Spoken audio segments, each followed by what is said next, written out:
Shaun Cody, Cody Kessler here for part one of our Football Roundtable. Part two, we'll look forward. So let's look back at this one, guys, and break it down. Listen, it was always going to be a tough task going into Notre Dame. USC's won 14 games ever in South Bend.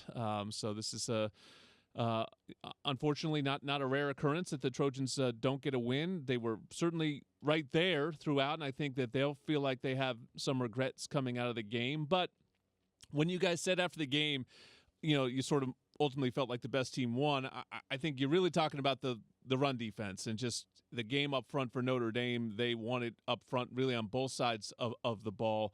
But the run defense was ultimately the key when you look at it. Just hard to win a game when you're getting gashed that much in the running game. What did you see? Yeah, it's twofold to me when I went back and watched the film. Obviously, playing run defense is maxing out on effort and heart and those kind of things, and you got to be totally committed to stopping the run.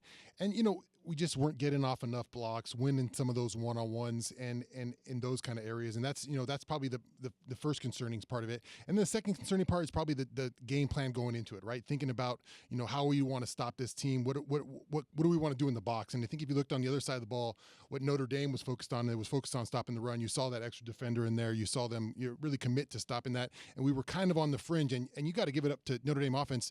Coming into this one, they showed that passing attack. They weren't one-dimensional, so you knew you had to play both sides of that, the run and the pass. It just seems like Notre Dame was like, hey, we're just going to run the ball today. And USC was still trying to stop two things, and I think that's kind of where they got hurt.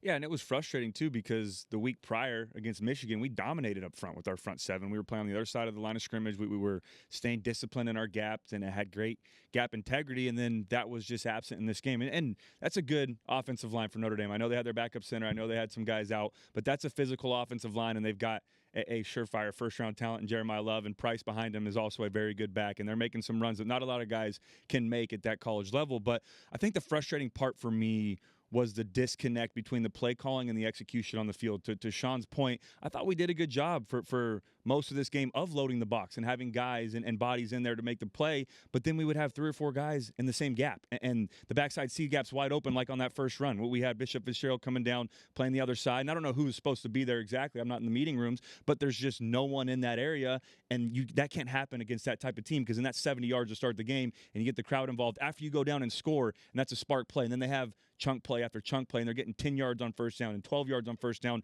That just can't keep happening for you to go on the road and be able to play defense. I always say, when you go on the road, you got to be able to stop the run. You got to be able to run the football, and we just didn't do either. And it's tough to win games against a good Notre Dame football team like that. Yeah, and if people missed Lincoln Riley's post-game comments or press conference, he said as much, Cody, where he said, Illinois, it felt like they just got knocked back. They were constantly getting knocked back in that game. It seemed like to him this was a little bit more about discipline, technique. He used the word panicked. Just feeling like guys were just not in where they were supposed to be. Yeah, and Cody mentions guys in the box, and there's I think there's 2 ways to look at it. You look at it, when you have a guy in the box, he's in the box, he's there, he's standing there. They got 6, we got 7, that kind of thing. You have an extra one, because when you think about gap control defense, and you have 6 guys on offense, that's 7 gaps, right? So you want to have 7 guys to cover those gaps. When you're floating a guy in late, you're kind of trying to cheat it a little bit, right? You're trying to, hey, we're playing the pass, we're going to roll a guy in late and try to fool you. So I just think they were kind of on the fence with trying to stop the run, instead of let's be fully committed to stop, Love or Price, and let's just get a guy in there, and this is how we're going to play it, as opposed to trying to cheat where, hey, we're going to stop the pass, but here we're going to roll a guy in late. It's like that. So that kind of commitment, I think, to the run stop was where I had maybe an issue. And, Shaun talked about this a lot, Cody, so I wanted to get your take. Mekhi Lemon has been so good. He was, still very good on Saturday, but limited by Notre Dame. Clearly the focus of their game plan was to limit him. In those situations, Lincoln basically answered your question, Shaun, and was like, listen, we got other guys that can go here. If they're just going to roll everything to Mekhi, we'll go somewhere else and we'll win there. That seemed to be sort of what they tried to do in the game. What's that balance of that versus, hey, we got to force feed our guy? Yeah, and that's how good Mekhi Lemon is, though. We're talking about, they limit him in the game plan. He still had 4 catches for 76 yards and some big-time plays, but what happened was you get Tanu Kynes going early, and you get him the football. I know he was quiet for the rest of the game, but you start getting the ball to other guys to put pressure on that defense. You let Jacoby Lane go have that big touchdown on that play. Makai Lemon was double teamed. Like Chris Ash, their defense coordinator, made it a point of emphasis. We are not letting 6 beat us. But I think the biggest issue with that is you can have, Lake McCree touchdown, the other receivers stepping up. The run game has to be the second part of that, though. You've got to be able to run the football when you know a defense is going to prioritize stopping the pass. The King Miller story last week was amazing. He's a great football player, but I think we kind of overlooked losing Wayman Jordan and Eli Sanders because of how good King played, and that hurt us in this football game. We needed those guys, and like I said, I still like King, but when you can't throw the football as easily as you've been able to and get your playmakers going on the outside, you've got to be able to run it, and we just didn't have that in this game. Yeah, I just think they did a really good job of staying committed to what they want to do in their game plan. They stayed, we're not going to let you run the ball. We're going to have an extra defender in there. We're going to let we're going to guard your guys one-on-one outside, and we're going to lose some of those matchups, and we're just going to grab you and to eat a PI, and sometimes you won't call the PI. So those kind of things, and I think they stay committed to it. Another thing is just finishing. I think on offense, they didn't finish some drives. They had to settle for 3 in some drives, especially in the first half. I thought they really could have took more of an advantage. The defense created some punts in the first half, and then not finishing at the end of the game. You look at the last 4 possessions. You go interception, fumble, you go turnover on downs, and interception again. So that was really the emphasis. I think finishing. All right, we're going to take a break. Welcome back to Trojans Live. Jordan Moore, Shaun Cody, Cody Kessler. We talked a little bit about the Notre Dame game. We got 5 games to go here, though, guys. Coming out of the bye week, it starts at Nebraska, but really some interesting games the rest of the way. Which one do you think is the most pivotal in terms of the that sort of flex game that'll determine whether USC has the season that you want them to have or not? You looking at me first? You can. I mean, there's an easy answer. The easy answer is Oregon. It's not my answer. Okay. Well, that's not my answer either. That's the easy answer. Got it. I think the most pivotal is the next one. I think this Nebraska game is going to decide a lot about how this team is going to respond. You have 2 losses now. Everything you want is still in front of you. We always say that, but you have to go out and respond in this game. You've got to correct some of these issues. If we can't correct being able to stop the run consistently, if we can't be better at running the football without Eli Sanders and Wayman Jordan, then Oregon doesn't matter. Iowa doesn't matter. Northwestern, all those other games don't matter. But this Nebraska game right now is going to be a huge test for this team. And another game. We're traveling almost across the country. We struggle on the road against these Big Ten opponents. Even Notre Dame, I know they're not conference, but we struggle when we travel right now. And that's been the story of this football team the last couple of years. We've got to be able to show that we can go play dominant Big Ten road games and be able to handle those environments. I'm going to talk Chris Morales up, man. We got to cheer him up. I mean, he's taking this. Chris Morales, he's taking this tough. Let's get some positivity here for him, man. Yeah, we lost against Notre Dame at their house. Tough loss. Your defense gives up 28 points. You think maybe your offense should be able to win that game. There was points in that game. I said the first half. You can figure that out. But this season's not over. That was a loss. We got this half of the season here almost. You got a lot of things to play for. There's a lot of bright spots. There's some things to work on, of course. But you can finish out the way you want if you can figure out what you want to do as an offense, how you want to play as a defense. When you get run on for 300 yards, it sucks. It's emotionally draining. It's even worse than probably the score was, right? The score, like you said, you only give up 14 in the first half, 14 in the second half. That's not terrible, but it just feels like so much worse when they run on it. So you got to figure out that run game, and I think this defense could get back on solid ground. You didn't pick what game. Not an answer to my question, but an excellent rant nonetheless. Okay, all right. I'm with you, Cody, though. To me, the Nebraska game's the flex game because it's hard to imagine winning at Oregon if you can't win in Nebraska. Yeah. And I just sort of tearing opponents a little bit. Oregon is at the top of the sport right now, just like Notre Dame. So that's the challenge of winning on the road, but also beating an elite team on the road. Nebraska's a good team, but I think a team that we'd feel really good about if we were playing them in the Coliseum, which we did last year and took care of business. The hard part is the Lincoln of it all. This is the Lincoln, Nebraska, not the Lincoln Riley. This is a sold-out big. They love football at Nebraska. This is an elite atmosphere you're going to. So we got to get through that wall, and if you get through that wall, then I think there'll be some confidence, going forward into an Oregon game that okay, we can win in a tough place. Now can we beat an elite team? Give me some players. Give me an offensive player that is pivotal to you the rest of the way. Quarterback's always most pivotal, but to me, I think this offense goes with Makai Lemon, and we got him going a little bit. He had some plays the other night, some 2 big ones with 4 catches, but I think you got to force feed him a little bit more. I know we use him as a decoy a lot because he's so instrumental in what we're doing, but there's got to be, I think, a little bit more Makai built into that game plan. I know it's tough when it's raining, but you got to get Makai Lemon the ball. Real quick, mine's built off yours. I would say Jacoby Lane, and the reason I'd say Jacoby is exactly I don't think Makai's going to be able to completely take over games unless Jacoby really makes people pay.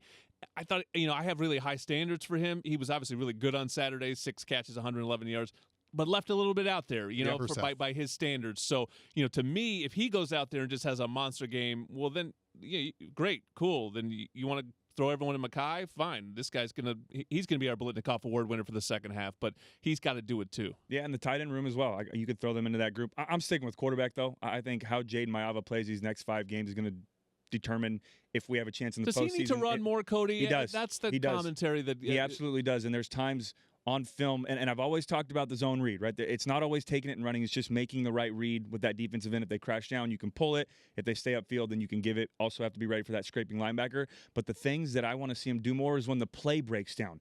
Those off-schedule type plays. I don't need you pulling it and running every time. When no one's open downfield, you can buy time and still keep your eyes downfield, sure, but there's plays to be made on the ground where he can take off and keep a defense honest and then force them to have to rally up when you break the pocket. Then you can find those explosive plays when you get outside and contain. But just right now for me, and you don't need to force it. I don't want him to go out there and take unnecessary hits, but there are plays to be made on the ground that he's not making right now when the play breaks down. Especially when you see so much man defense. As a defender, you think when your guys are in man defense, as a defensive lineman, you got to get the quarterback, you got to corral him because that's when those guys have their back to the ball. The wrong way. They don't know where they're going, so you got to do that. I wouldn't mind some quarterback design runs too. I know we brought Hassan Longstreet in for a play, but that's too predictable in my opinion because you know what he's going to do. He can throw it also, so maybe they're setting something up for later on. But I wouldn't mind with Jaden Maiava, his size, his athleticism. He did it at UNLV. They would have some of these quarterback design runs. Go in there and let him, especially with Jordan and Sanders out right now, take some of that pressure off of King Miller and Brian Jackson and Harry Dalton. Let Jaden Maiava have an extra blocker for him too, and let him get some quarterback design runs. Stay with you, Cody. Give me a defensive player.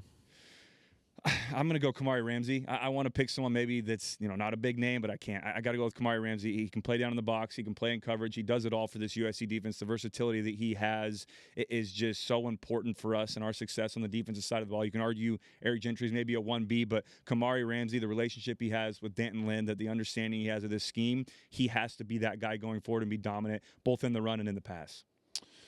Yeah, this is a tough one because there's some areas of concern I think you have on defense that Coach Lynn is trying to work with, and like I said, we talked about I think his concern in the pass game was why he had was trying to cheat it a little bit. I think Marcellus Williams, a young player, but he's still learning the position and how to get right. That's the one you got to try to figure out in the middle of the defense in the run game too. I think the other defensive tackle, maybe opposite of Devin Tompkins, is kind of in flux. And if we're getting the production we want, especially in that run game, you gotta have a body in there that is able to hold it down in there. Yeah, you mentioned my guy. It's Marcellus Williams. It seems like they've settled on him as the young quarterback that they're going to throw into the fire. See him. He's just a young player develop with reps over the course of a season because people are going to try to pick on the young corner. That's just the way this sport goes. We'll see if Marcellus can get up to the task as the season gets going. We're up to one more segment to come here on Trojans Live. One final segment of Trojans Live. Our over-under is presented by Pechanga Resort Casino, proud partner of USC Athletics. All right, guys, I'm setting the over-under at 3.5. And that is Big Ten teams that make the college football playoff. It's kind of a, right now, top-heavy looking league as 1 and 2 teams in the country, Ohio State and Indiana, are in the Big Ten. Oregon's sitting right there. I think it's 6, so they're very comfortable. And then you go all the way down and you get to Illinois at 22, Michigan at 25. USC is the first team out, so they're 26 right now. So can this league get 4 in? They got 4 in last year.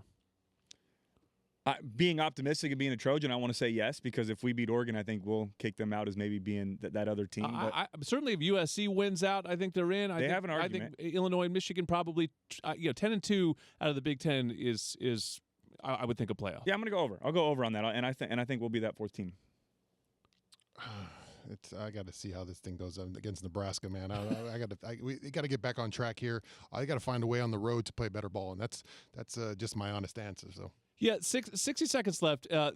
What's like a reasonable? So everyone's going to say just win every game, go to the playoff, win the national championship. Okay, there's that. What's like a goal that's not just like that? That you want to see this team achieve for the rest of the season.